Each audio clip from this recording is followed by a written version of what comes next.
Hello, welcome to the PFF Fantasy Football Podcast. I'm your host, Ian Hartitz, and today we have our DFS edition of the pod. Hope you guys enjoyed that Bengals-Jaguars game last night. We don't know what happened yet because we're recording this Thursday afternoon. I can only assume that Auden Tate went the hell off 2, maybe 3 touchdowns. You could imagine. Joined, as always, on this edition of the podcast by Sir Andrew Erickson, PFF analyst, all-around baller, noted Josh Gordon and Patriots stan. Andrew, happy week 4, man. Yeah, man. Joe Mixon was absolutely electric last night. Just, I love Joe Mixon. But yeah, dude, I'm ready for some more DFS action. I know that Justin Fields really let us down last week, which is unfortunate. But hey, it happens. You know, it was basically the worst outcome we could potentially look for with Justin Fields. We thought he at least would have a steady floor with the rushing, but you know, Matt Nagy had other ideas. That's why it's important to remember when we're going over this, people. In cash games, sometimes I didn't get an exact read on what Fields' percentage ended up being, but sometimes eating the chalk in cash does make sense because we all picked Fields. We all lost. Doesn't really matter with the rest of the lineup. Tournaments are where that absolutely screws you. And now you're with the, 20% of the field also just, rolling around in the garbage that is not cashing at all. So as always on this podcast, we will go over both strategies, trying to set that cash lineup that gets you the highest floor, trying to win a head-to-head, trying to win a 50-50, just trying to basically cement the highest floor possible. And of course, our GPP tournament strategy, trying to take down that milli maker, beat over 100,000 people. Got to be a little bit contrarian to do so. So Andrew, we will kick things off with the cash side of things. You like Dak Prescott as someone to build your lineup around this week? I do like Dak Prescott. I think that he's just very underpriced. He's at 6,700, and that kind of stands out to me because I look at this guy. He's thrown 3 touchdowns in 2 of his 3 games played this year. Plays on a really good offense, and I guess I'm just kind of perplexed a little bit based on the matchup. I know the Carolina Panthers have played really well on defense, but they've also played not really great offenses. They haven't really been tested by a real signal caller. So I'm not ready to just quite crown them the Washington football team defense of last year, of this just elite unit that came out and is going to be able to stop this Dallas Cowboys offense. Because I really don't think that a lot of defenses can stop this Dallas Cowboys offense. Dak has been 4th in expected fantasy points per game so far this year. And so he's kind of underperformed based on expectations. He still has CeeDee Lamb and Amari Cooper at his disposal, both who I think are also like vastly underpriced. And we just saw the Panthers had to trade for CJ Henderson, who's one of PFF's worst graded quarterbacks this year, instead because they lost JC Horn, who allowed the league's 3rd lowest passer rating when targeted in coverage this year. So like that makes a big difference. I know the Panthers defense has been really good, but they just lost a really key part to their defense. You miss one cornerback, and that makes a huge difference because it shifts the hierarchy of where players need to play in the offense or in the defense. So I think Dak is just really in a good spot, and Sam Darnold has shown us enough on the other side that he can at least be functional in a shootout environment. Like that's why this game has a high total, because Carolina can score points, hopefully, with Darnold at the helm. PFF's 10th highest graded passer so far, 22 fantasy points per game. And I think it's going to make Dallas at least have to continue to press the narrative and keep the pedal to the metal and continue to score points. It is funny that everyone's been quick to say Darnold, great start, but look at the schedule. And on the defensive side of the ball, we're just kind of like, oh, Brian Burns and company are now just complete world beaters, even though they faced off against Zach Wilson, Jameis Winston, and Davis Mills. All good points. I guess my concern with Dak, and it doesn't matter if we do get the shootout where he's throwing the ball all over the yard, but just 19 rushing yards through 3 weeks. Like last year, he averaged 18.6 rushing yards per game. We're not really seeing the same sort of read option Dak trying to find his way into the end zone. I mean, over the past few years, like Dak Prescott was the one quarterback where it could be 3rd and 11 and like he sees a linebacker 5 yards short of the first down. He would try to lower his shoulder and get there. And rightfully, he's changed his style of play after the injury. All that money in the bank account now. I get why they want to keep him healthy, availability, best availability, all that. I do just wonder if that floor is high enough. And that has me wanting to pay up a little bit here, Andrew. Again, I see the path to Dak, and having Cooper and CeeDee Lamb to stack with, you're getting the majority of his production. The question is, where is he going to have the pass attempts? Tampa Bay, he had 58, last 2 weeks, 27 and 26. Hopefully, and I'm with you, Darnold is enough of a baller to keep this, into the shootout territory, get those pass attempts up. I want to go up higher, though, and get Josh Allen in probably the best spot of the week against the Texans. I know for a lot of quarterbacks, we don't necessarily want to target teams that are 2 touchdown favorites because, we expect extremely positive game script, running backs taking over. This is the Buffalo Bills. This is the Bills offense that, you look back in that Miami game, they went 35-0. It was 28-0 in the fourth quarter, and Josh is still out there throwing YOLO balls and trying to run his way into the end zone. They're just a different offense with how much they pass. And I think despite the blowout nature of this game, for Josh to be sitting back at the end of the game, he's going to have to put up a hell of a lot of points first to be in that position in the first place. So, last week, in a game against Washington where they're up 13.5 and the game was over shortly into the fourth, he still had 43 pass attempts and 4 rushes. So I think Josh just gives you more guaranteed fantasy-friendly volume than just about anyone. And almost more importantly, Andrew, gets us on Stephon Diggs, who if you want to talk about, inevitable blow-up weeks, I can't think of a better, case study than Stephon Diggs. And, looking at this Bills offense, as I'm kind of talking about the stack we're going with in the cash game, it is cool where, yes, Josh Allen costs more. He costs $8K and Dak is cheaper. But when you also consider getting Dak, you got to get Cooper and CeeDee. Josh's top 2 pass game weapons are cheaper, I think, comparatively, because we can go all the way down to the low 5K range to get Emmanuel Sanders. I think Beasley might even be under 5K. We got Dawson Knox sitting there at 3,600 or whatever. So for Josh, he's expensive and Diggs is expensive, but the fact that the rest of the guys are so cheap, I do think helps them be a little bit more affordable overall. Andrew, I know you're at least on a similar wavelength as me because you got Josh Allen as one of your favorite GPP quarterbacks, but please, for the love of God, tell the people why you want anything to do with Jacoby Brissett this week. Jacoby Brissett, he runs the football. He had 37 rushing yards last week. He rushed 7 times, had 6 scrambles. And again, it goes with this selective bias by us in the fantasy community where we pick and choose which rushing quarterbacks we like, and we don't like certain ones. And if they're backups or, not the sexy names, Daniel Jones or whatever, we don't like to play them. But, Jacoby Brissett is a mobile quarterback. And no one wants to talk about how he's facing, it's a revenge game, number 1, against the Indianapolis Colts. And number 2, they've allowed the highest touchdown rate of any defense so far this year. So I look at Jacoby Brissett, I'm like, hey, he's down at 5,100, basically bottom barrel in terms of the quarterback position. You can jam in a ton of studs using this type of format with Jacoby Brissett at quarterback. And last week, he was 4th in total expected fantasy points scored. It was 25, and his actual output wasn't even that bad. He scored 18 fantasy points. Now I know a little boost from overtime helped a lot, but most of his production didn't come till later in the game anyway. He didn't really do that much to start the game. So I think he was still getting acclimated to being the starter in the new offense with new weapons around him, but he fed a bunch of these talented receivers. Miami's got talent at the receiver position. They have Waddle, they have Fuller, they have Devontae Parker. He got Mike Gesicki back involved. He's got Myles Gaskin out of the backfield. So yes, the offensive line is trash. He has to run and make plays with his feet. So look, Justin Fields was kind of like a play like this last week, but we didn't even see Justin Fields play. He was kind of basically coming in cold. We didn't know what to expect. I feel like I know what to expect a little bit more with Jacoby Brissett based on just what I saw last week. The matchup is I'm not feared by this Colts defense with Jacoby Brissett. So I think that he's really, really interesting, whether it's a 2 quarterback league you're playing in or in DFS purposes. He's going to be extremely low rostered, but it would not surprise me at all to see him eclipse 20 fantasy points. He almost did it last week. And he should have done it based on, the expected fantasy output. Will Fuller catches that touchdown. Maybe we're talking about Brissett much more highly going into this week. I don't see as much value kind of in the lower 4K range at running back, the 3K range at wide receiver this week compared to past ones. I know you got a couple of darts at tight end you like, but I think this could be the week where getting down at quarterback actually could help you in tournaments get up to some of these other guys that we want. There's Diggs. There's 3 or 4 guys I'm sure we'll get to throughout this that just are in those, quote unquote, inevitable blow up spots. And having someone like Jacoby, Waddle's only 4,900, Gesicki's only 4,000. 50,000, we can, feel pretty good about that in tournaments because of the rest of the way it opens up the lineup. So from that standpoint, I'm with you. I think you could also talk yourself into some of these other guys. I mean, Justin Fields, if he gets the nod, like, please, for the love of God, Matt Nagy, you give the guy a road spot against Myles Garrett and the Browns, and then you don't even give him the confidence to go play against the Lions at home. Like, geez, man, just give him a break for once.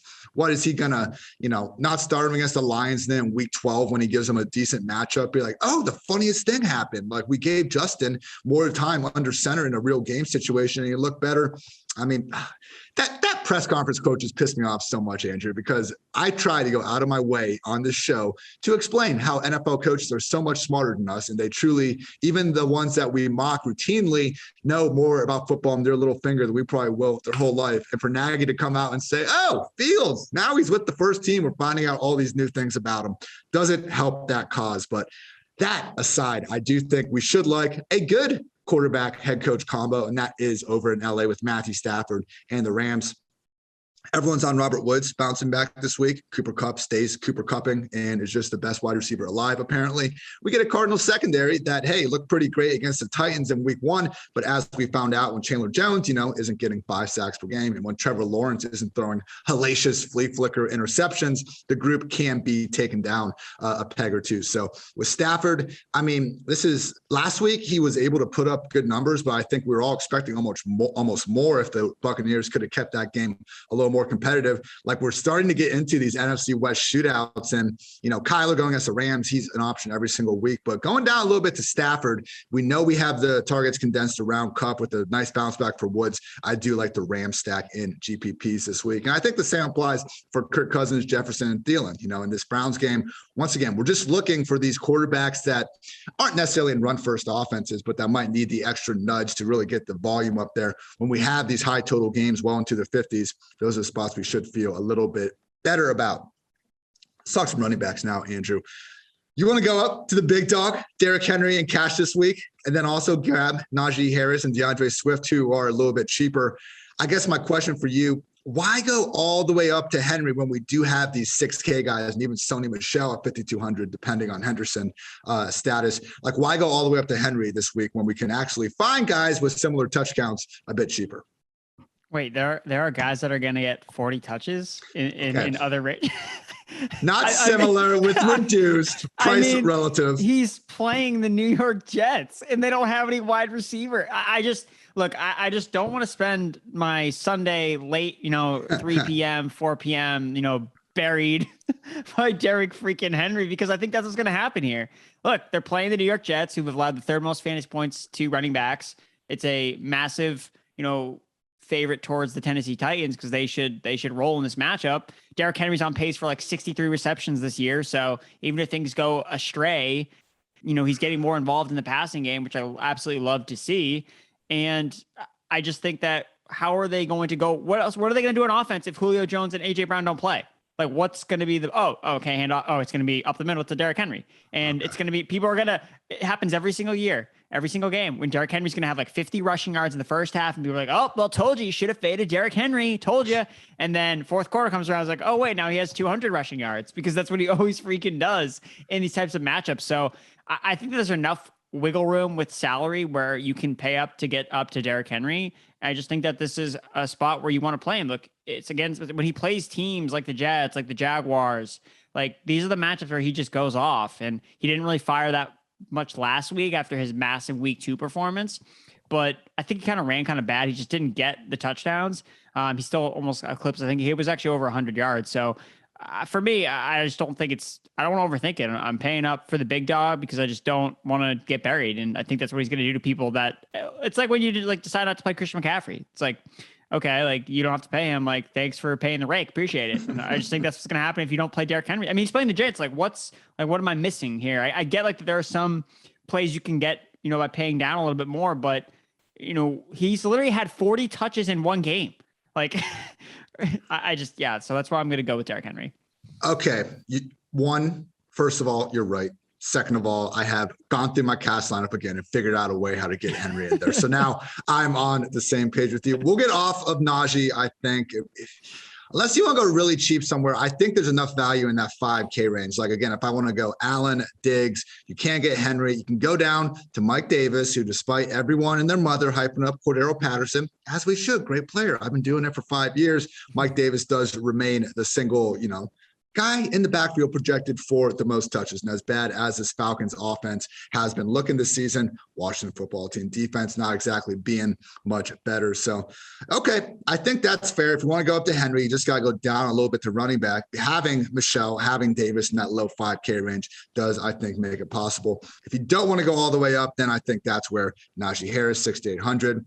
Maybe not getting 19 targets every single week, but we can cut that in half and still be fine with it. DeAndre Swift getting the coach speak, which he doesn't even need, man. He's already the PPR RB3, and they're saying getting him more touches. Great. I can't complain.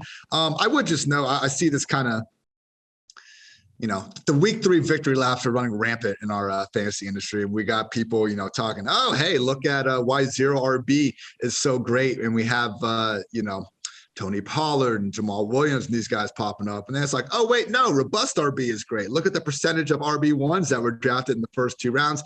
Andrew, why didn't we all just pick the best players that wouldn't get injured? Shouldn't that have been our strategy in August? Just pick the best guys that we know in the future won't get hurt. Just chill out a little bit, people. And also this idea that talent is always going to win out.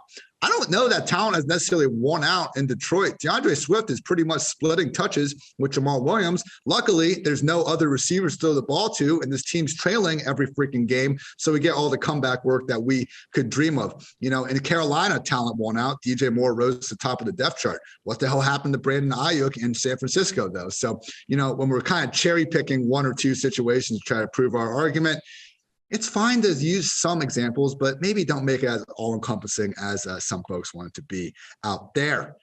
Andrew, I think we kind of got the cash running backs down. GPP, though, I like Mike Davis, and I like David Montgomery. I like this whole Bears offense in a bounce-back spot. So we'll see how Montgomery's kind of rostership evens out. I guess I'm intrigued to see, will people really be on Chuba Hubbard for just 100 more in that Cowboys matchup? Because right now, it's always tough to see with the roster projections this early in the week exactly how things are going to shake out. Over on PFF.com, we have David Montgomery getting just 2.5%. So, hey, if he's going to stay that low, man, that's a great tournament pick. Yeah, because I think I like a lot of people go crazy for the waiver wire guy.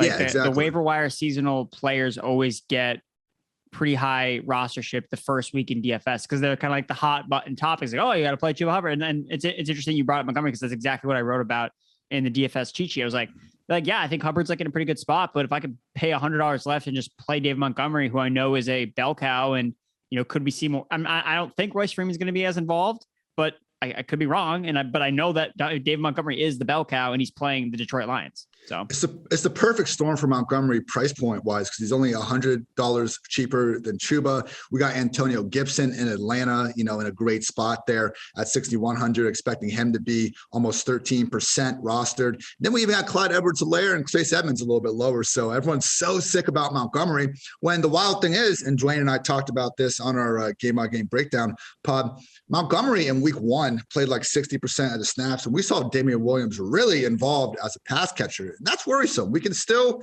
have Montgomery be a fine upside RB2, like a Gibson, like a Jonathan Taylor, without a bunch of the pass work. But that's really changed. Last week, he was dominating over 80% snaps. He legit had a Saquon Barkley-esque role. He had the same role that he had last year at the end of the year when he was a consistent top 5 back. So Montgomery at home against the Lions defense that hasn't done anything, I think he is a great play to get behind in GPPs. Again, keep an eye on that rostership as the weekend gets closer, but I think he is in a fantastic spot. Now, Andrew, you got 2 other running backs who, might not be able to have the targets, Jonathan Taylor and Antonio Gibson, but hey, 15 and 20 touches or 15 to 20 touches. JT needs to hit eventually. I have lost way too much money over the past 2 weeks in tournaments trying to think that this was his next big game. But Andrew, could this finally be Jonathan Taylor week? It has to be Jonathan Taylor week. It just has to be. Again, the guy can only touch the ball so many times inside the 10-yard line and not score a touchdown, because that's what he's basically been doing, is 10 touches inside the 10-yard line, or second only to Derrick Henry, and he's yet to score a touchdown on any of those high-value opportunities. So it's going to happen for him. And look, he's had a bunch of tough matchups to start the season. Again, people don't like to look at that or really pay attention. They just want to look at the output. Talking about, we mentioned like the Carolina Panthers, like, oh, like they're so good. And, Sam Darnold's amazing. And this defense is so good. It's like, yeah, but you have to, that's why like defensive numbers are so skewed, because it's really more or less based on the offenses that you've played. Like offense dictates defense for the most part. So I think Taylor is going to be in a better situation, at least this week, because I think that he has a much softer matchup. Miami's been really bad against running backs, second most fantasy points allowed, third most rushing yards per game allowed running backs, over 120 rushing yards per game. And Taylor looked good last week in the limited amount of time he got playing when he wasn't, keeping the bench warm for Nyheim Hines, 6.4 yards per carry, 3.6 yards after contact per attempt.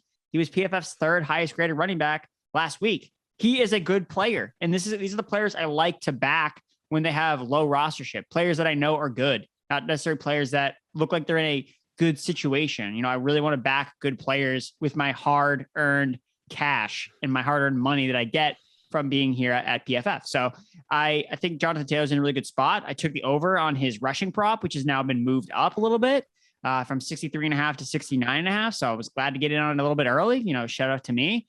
So I think he's in a good spot this week. And like you, I've also kind of been on him, have not reaped the benefits of playing Jonathan Taylor, but he's going to pop off one of these weeks. And it seems like he's in a good spot here. I really like this Indianapolis Dolphins game. It seems like a sneaky shootout game, just kind of two like middling defenses, two quarterbacks are going to kind of, maybe do some random things. Like you're not really sure what to expect with Jacoby Brissett and Carson Wentz both playing at quarterback. So it should be fun. And I think Jonathan Taylor is set up for success in this matchup.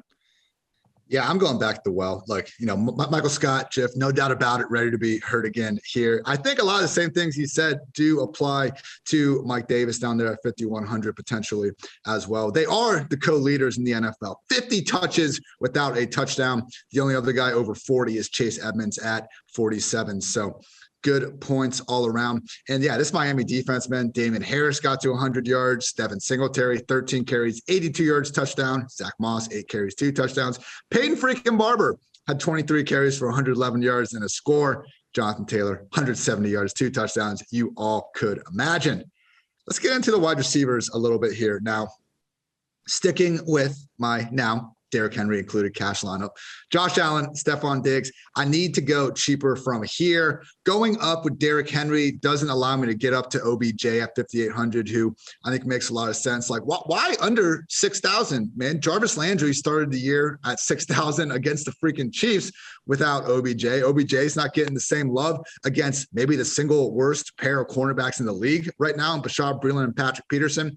I don't get it. Beckham looked great last week. Targets, freaking matchup, could be a blow up. I think he checks all the boxes there if you can get up to him. If not, though, I think Diggs, Manny Sanders at 4,900, getting all the air yards, and someone else you like, Andrew, Corey Davis. Let's take a second to not completely write off this Jets offense. I know they haven't scored a touchdown since week 1, hasn't been good, but man, like as great as Sam Darnold and the Panthers start has been, like matchup wise, the exact opposite is true for this Jets team. They got the Panthers in week 1, who, even if Brian Burns and company aren't like the best defense in the world, like they've been playing, like I think we can all agree they've at least, emerged as an average to above average group. Worst case, or they're just pretty damn good. But after that, we get Bill Belichick, and then we get a road trip to Denver against Vic Fangio, who has the same sort of, just impossible scheme for a rookie quarterback to really get through. This week, Andrew, we got the Tennessee Titans. All wheels go for Corey Davis. Yeah, I'm really building my lineups around revenge games. It's kind of like my strategy entering this year, or at least this week. Corey Davis, you got a revenge game here against the Tennessee Titans. So around third most fantasy points allowed to the position this season. So I think that he's in a really good spot. If you look at his targets last year or last week, 28% target share. He was a team leader in air yards, 42%. And we saw it wasn't just because, he's just getting more targets, he's just getting more air yards. He saw his routes run per dropback increase substantially. It was at week 2, it was at 67%. It was actually less than Elijah Moore. It increased all the way up to 93%. Elijah Moore has not been practicing because of that concussion. So Corey Davis is kind of firmly back into that wide receiver 1 chair. So I like him a lot here in this matchup. Yeah, not having Elijah Moore there hurts, but it's going to help Corey Davis people. And yeah, just couldn't be less scared of that Titans defense. GPP season. Just a couple cheap guys I like. Donovan Peoples-Jones at 3,200. Same things that make OBJ a good play also apply to him. He actually played more snaps than OBJ last week. We had him at 65%, OBJ 64, Higgins 49%, Anthony Schwartz at 35%. So seems like the Schwartz experiment has at least wore off a little bit. Donovan Peoples-Jones, not the worst tournament dart throw. Darnell Mooney at 3,900. I think getting behind Justin Fields, potential bounce back spot makes some sense there. Allen Robinson, we'll see. Like for me, like depending on where it looks like Montgomery versus Robinson are going, I'll just take kind of the lower owned guy and really go off of that. We talked about, I think Corey Davis applies to really both of them. How about Robby Anderson though, Andrew? I think this is my favorite tournament receiver of the week. I was happy you came to the same conclusion, or at least you made your final cut or so. But basically everyone, I know he's disappointed, but look at the stuff that's going his way. We have a tournament-friendly, boomer bust, basically field stretcher at this point based on his new role in the offense against the Cowboys defense that has allowed a league-high 27 explosive pass plays through 3 weeks. Matt Rule has talked on multiple occasions since last Thursday night about wanting to get him more involved. Squeaky wheel spot, perhaps. We even got notes that Robbie's staying after practice with Sam Darnold, getting some extra reps there. His target share has nowhere to go but up without Christian McCaffrey in the picture. And he's still the number 2 here. He's playing more snaps than Terrence Marshall in every single game. Marshall's losing snaps to something named Brandon Zylstra week in and week out. So Robbie, and honestly, Marshall at 4K is a fine play as well. But for me, everything is going on for DJ Moore. Everything's going on for Cooper Kupp. Everyone seems to understand the Robert Woods bounce back for the Rams, but I don't think we're giving Robbie the same sort of credit. Well, I think you just look at the situation where we're looking at this matchup between the Panthers and Dallas Cowboys. And this is something we see all the time when we see the number 2 wide receiver on a team blow up. It's because the other team has a really good cornerback and they stick him on the number 1 and the quarterback just doesn't look his way anymore. And that's literally what Dallas has been all year long. Mike Evans, Keenan Allen, Devontae Smith. They all had relatively down games compared to their teammates because of Trevon Diggs, who's been really, really good this year. He's one of PFF's 3rd highest graded corner. I think he's actually the highest graded cornerback. He's balling. Yeah, he's playing super well this year. So I imagine he's going to see a lot of DJ Moore. It seems pretty obvious who the alpha for the Carolina Panthers is, and it is DJ Moore. So we're probably going to see more of Diggs on Moore than on Robby Anderson or Terrace Marshall. And, this just ties back to, last year when I buried Brandon Cooks here on this podcast because he put up a goose egg and I just was like, you can't play this guy, drop him. And that's kind of how I feel like we're at with Robby Anderson. We're just he has 11 targets in 3 games. Terrace Marshall has more targets than he does in 3 games. What's going on? But you have to kind of take a reset and look at all the things that you pointed out. There's literally nothing that could be worse than what has been the last 3 weeks. Everything is looking up. The situation is better. He's got the coach speak. He's got the quarterback speak.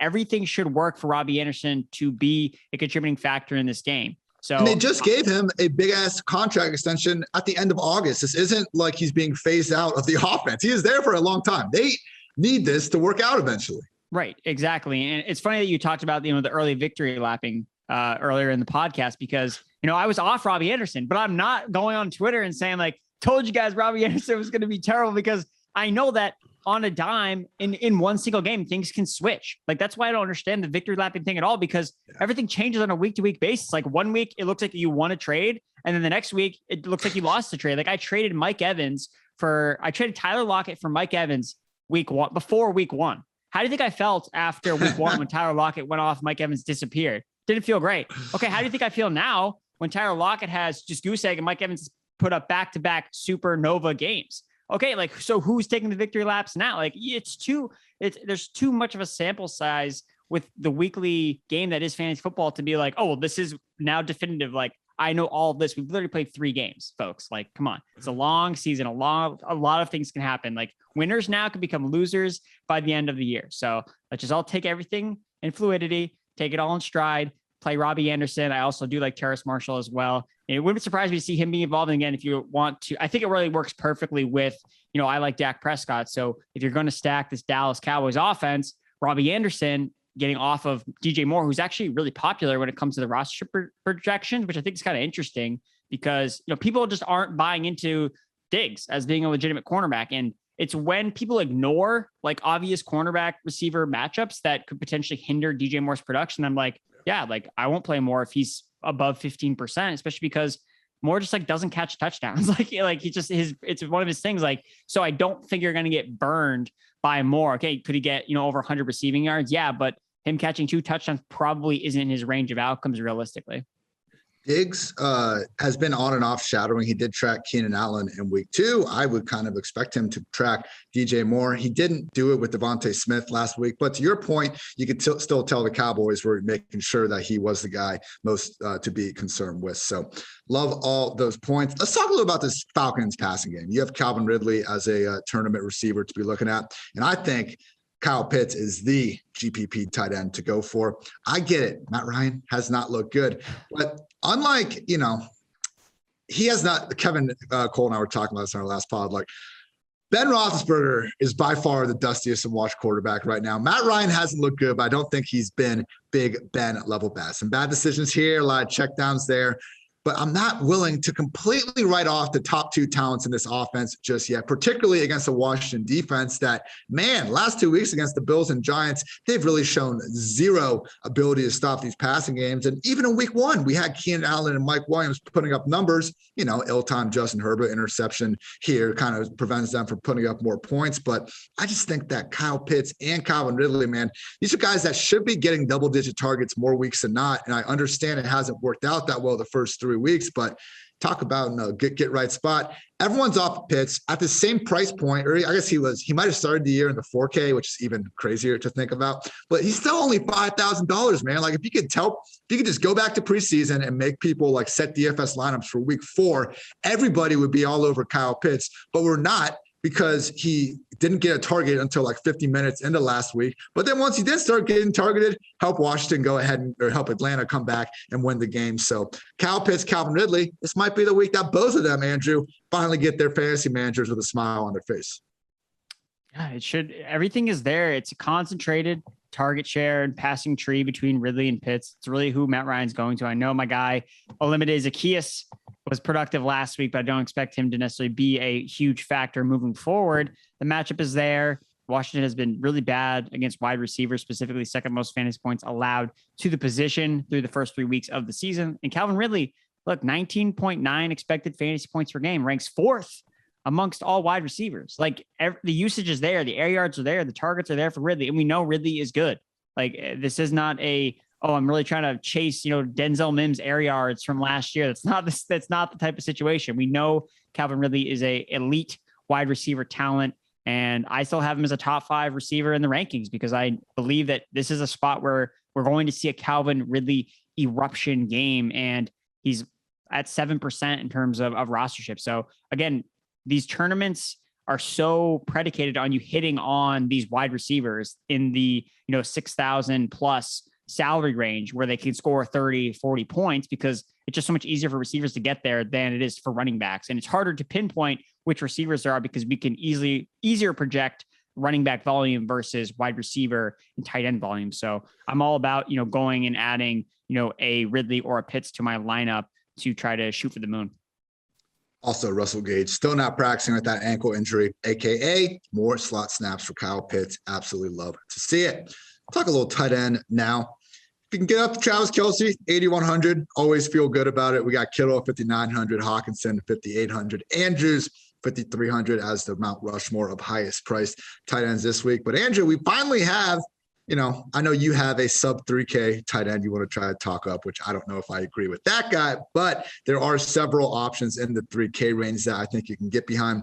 Dawson Knox playing a near every down role. You had a great stat on your Twitter at Andrew Erickson _ this week about his routes, per drop back. I think it was 78%. It's right there with the rest of the elite tight ends that we hope for. Buffalo over the past years has used kind of tight ends by committee, and like Dawson wasn't always getting this full-time role. He is now, and everything nice I said about Josh Allen, Diggs, and the rest of the guys also apply to Knox. So I like that call. I would say out of the rest of this group, I'm most inclined to go with Gerald Everett, just 3,200. His usage is going in the right direction. It sounds like Tyler Lockett is going to be good to go this week. We need to continue to monitor the injury report. I know he came back and played last week, but I don't know. Adrenaline's a hell of a drug. But what we got to remember with Lockett is like he had that, it was like a lacerated kidney, some ridiculous injury a couple years ago that he played through. He was playing 80-90% snaps, but after the game, he didn't do anything for weeks on end. Like the Seahawks came out and specifically stated, like, we basically decided not to feed him the ball, even though he's out there, using him as a distraction because he's not 100%. So if that happens, Dwayne Eskridge, concussion, we'll see if he can make it out of the protocol. I don't think Freddie Swain is just going to be getting fed all these extra targets. I think it could be Gerald Everett emerges as the number 2 in Seattle in a game against the 49ers where, hey, I have seen, weirder shootouts come out of nowhere. So for me, Dawson Knox, Gerald Everett, those are kind of my favorite lower price guys. Okay, Andrew, here's your floor, man. Sell us on Will Dissly. Well, Gerald Everett got put on the COVID list. You know that, right? Yeah. Well, now I do. Okay, well, yeah, that's the play. That's literally the idea behind Will Dissly. That makes a lot more sense, Andrew. Okay. Wow. Yeah, I saw that come up.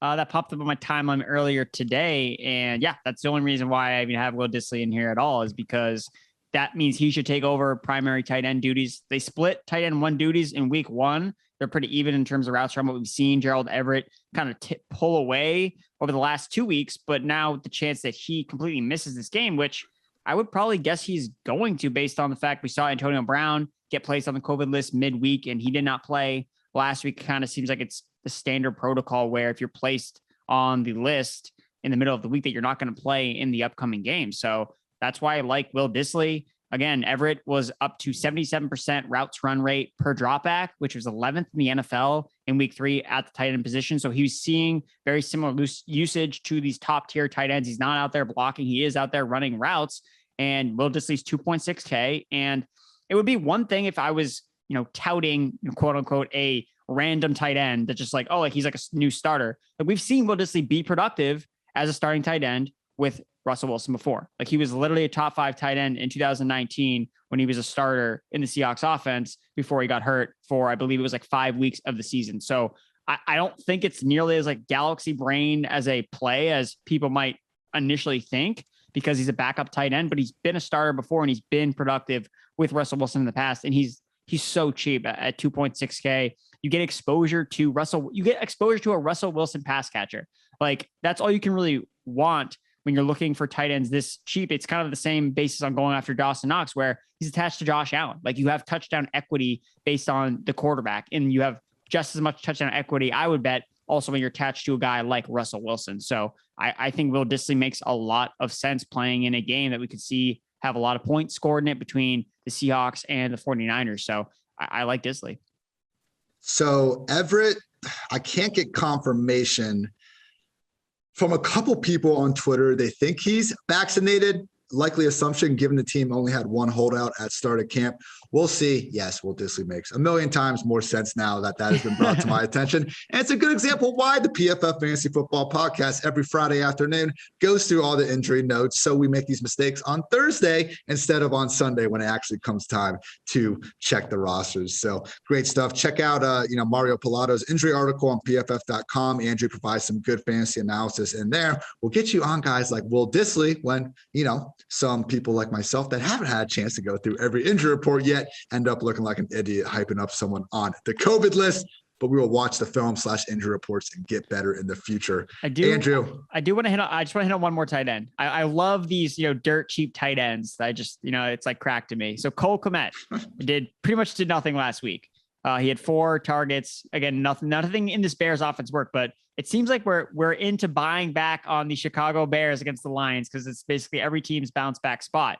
So the thing about Kmet was the usage was really, really encouraging. 85% routes run per dropback rate, which was 4th highest among all tight ends last week. So he was legit seeing Travis Kelce-esque usage at the tight end position. We know Cole Kmet's super athletic. We know he has a ton of upside, and Detroit has just been god awful against tight ends, allowed the league's 2nd highest passer rating on targets to tight ends this season. So again, if this Dissly thing doesn't work out where, okay, if Gerald Everett ends up playing, you have to go back up. You're trying to salvage as much salary as possible. Cole Kmet at 3K, I think can actually deliver a worthwhile performance in a Bears bounce back spot against the Lions. I saw you listed Chris Herndon. Are you just trying to hurt me or? Well, it's because Conklin is on the injury report. So again, he kind of, but again, if it's between Herndon and Dissly, I'm gonna play Dissly. Okay, so it was just to hurt me. Okay, yeah. All right. Always important to keep an eye on those injury notes. Andrew, quickly on defense, I agree the Lions at 2,200 make a lot of sense. Pretty, we've talked up all the Bears guys. I definitely think there's a chance for a bounce back, but just in terms of this week's cheapest option, I mean, assuming it's Fields under center, he just is the type of quarterback, same thing with Deshaun Watson, Josh Allen, some of these guys. When you hold the ball, as long as he does, you open yourself up to sacks, fumble here, fumble there.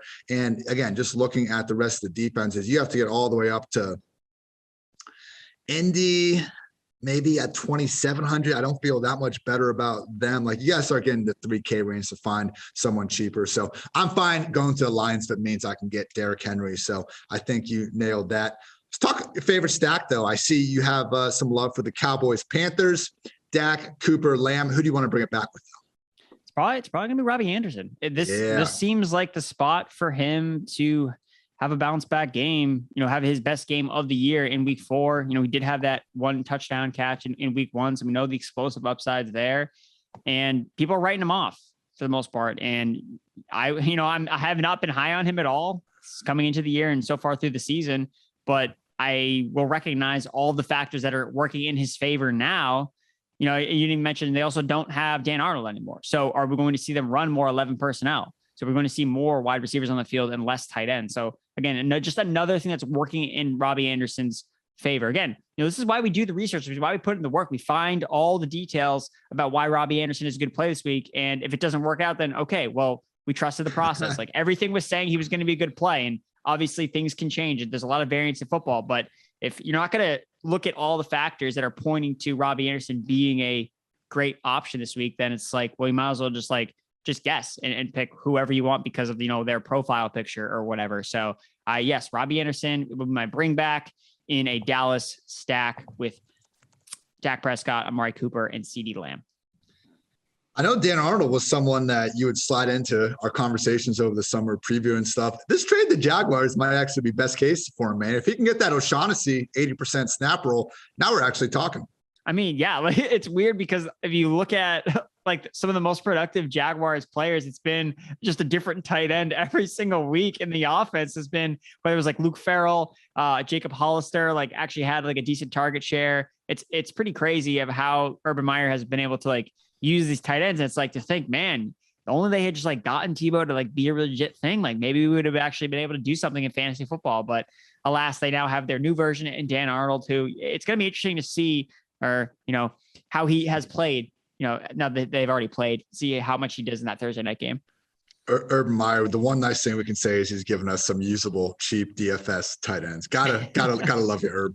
Week 3 of football is in the books, everyone. Now it's time to review the tape and get ready for week 4 with DraftKings Sportsbook, an official sports betting partner of the NFL. To kick off another action-packed week, DraftKings is giving new customers $150 instantly when they bet $1 on any football game. Listen up, because you don't want to miss this. Again, new customers, a free shot at millions of dollars in total prizes with their first deposit. Download the DraftKings Sportsbook app now and use promo code PFF to receive $150 in free bets when you place a $1 bet on any football game. Promo code PFF this week at DraftKings Sportsbook, an official sports betting partner of the NFL.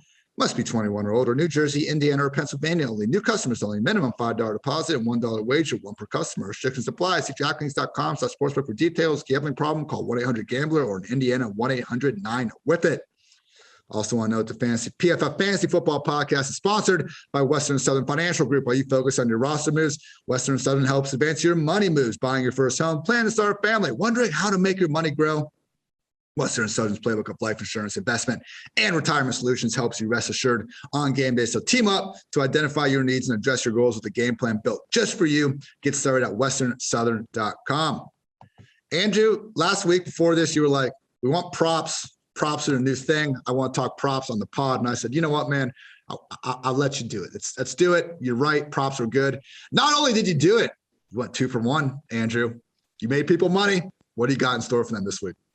Yeah. And I didn't feel really great about those props. I feel much better about these ones that I have here. So I have 3 that you can get over on prizepicks.com. Myself and Ben Brown released an article on Fridays So you can go check that out to get our best bets. Prize Picks is really fun. It's more like a fantasy football platform than really a propping, a betting tool, but it's a lot of fun. So my props are the under on DeAndre Hopkins, his receiving yard total. It opened at 80.5 receiving yards. It's been bet down to 78.5. And I mean, if you guys have been watching Hopkins, the dude is not commanding targets at nearly the same rate that he's ever done historically speaking. Like he's sitting at a 17% target share on the year, which is outside the top 50 among all players. Like there are running backs that have higher target shares than DeAndre Hopkins. It's pretty crazy to think about that, but Kyler and Cliff Kingsbury are spreading the ball out and they're not forcing it to DeAndre Hopkins anymore. They're just not. And that's going to hurt his total receiving yards. So, the PFF projections have him at like 58 yards.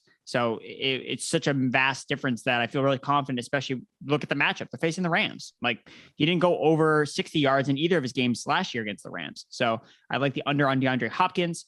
Talked about Corey Davis here on the DFS pod. I like his over. I mean, his receiving prop is at like 45 yards. Again, this is a number one wide receiver against one of the worst secondaries in the NFL.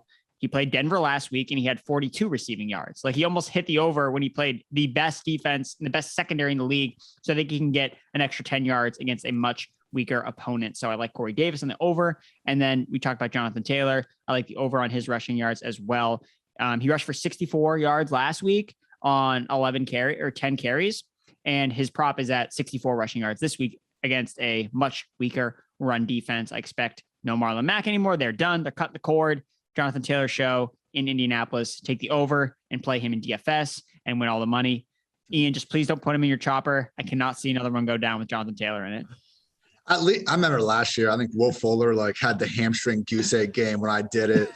They were bad. At least, Keenan got to 100. Claypool was 9 for 90. God, that Claypool.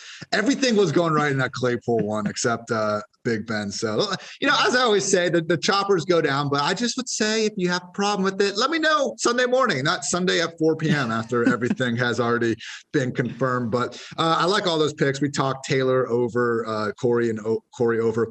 The crazy thing with Hopkins, man, I know the target totals for PFF compared to Pro Football Reference, some other sites are a little bit different, but for PFF, Hopkins is fourth on the Cardinals in targets. And even if you want to, use a different site, they have 5 guys between 15 and 18 targets. They're spreading it out more, which is fine. They're 3-0. Kyler's playing like a freaking MVP. It's great for the real life Cardinals. And this is where, Andrew, it gets hilarious in our line of work when, we say something like this. DeAndre Hopkins is fourth in targets and everyone in our fantasy community is like, oh, okay, that's a good note, something to keep in mind with this.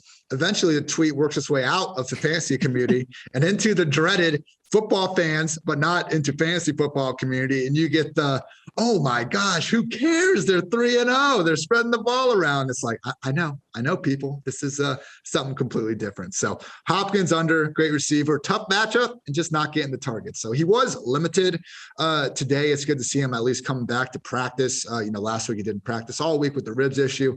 Maybe that played into it, but his snaps weren't really different last week as well. So all in on that call. We'll see the bounce back game eventually. I don't think it's going to be this week though. Famous last words. And they are actually going to be the last words of this podcast. But Andrew, you got a bunch of content over at pff.com. You got your start them and sit them out, buy low, sell high targets, fantasy football rankings, waiver wire targets. My God, you are working hard. Anything else you want to get off your chest before you get out of here?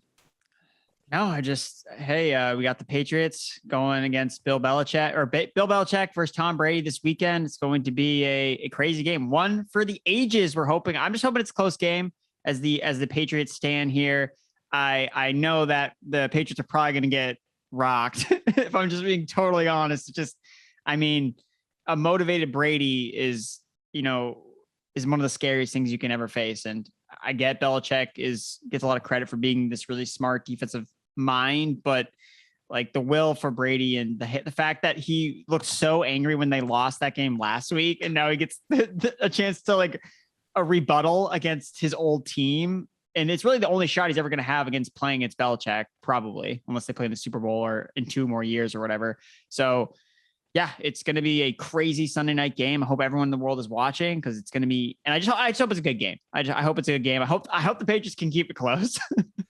Shaping up as the cold game. That's the big thing today. Tom Brady apparently has a cold. not COVID, just a cold. God, if that ends up being some extra pat in his back, I just can't take it anymore. For Andrew, I'm Ian. This has been the PFF Fantasy Football Podcast. Thank you always for listening. And until next time, take care, everybody.